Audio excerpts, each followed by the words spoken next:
బహుజన్ రాజ్యాధికార పార్టీ రాష్ట్ర అధ్యక్షుడు ఈరోజు తెలంగాణ రాష్ట్ర వ్యాప్తంగా ఆర్టీసీ కార్మికులు ఏదైతే కోరుకుంటారో, ఏదైతే డిమాండ్స్ పెట్టిందో గత ప్రభుత్వం కూడా మోసం చేసింది. ఈ రోజున్న ప్రభుత్వం కూడా మాట ఇచ్చి తప్పింది. ఈరోజు మాట ఇచ్చి తప్పిన ఈ ప్రభుత్వాన్ని ఏంటి మా పరిస్థితి అని 2 సంవత్సరాలుగా వెయిటింగ్ చేసిన తర్వాత మాత్రమే మనం రోడ్డెక్కి అడగడం జరిగింది, సమ్మెలో దిగడం జరిగింది.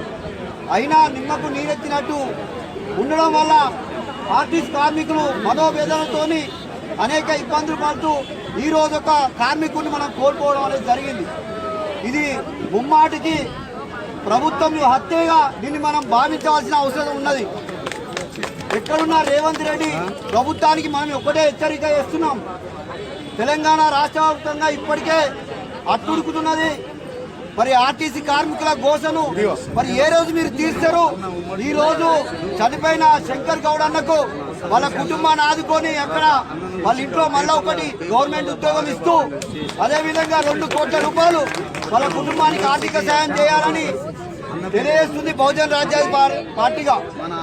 అదేవిధంగా మీ అందరికీ మేము ఒకటి తెలియజేస్తున్నాం, ఎవరు కానీ సహనాన్ని కోల్పోకుండా మనోధైర్యంగా ఉండాలని.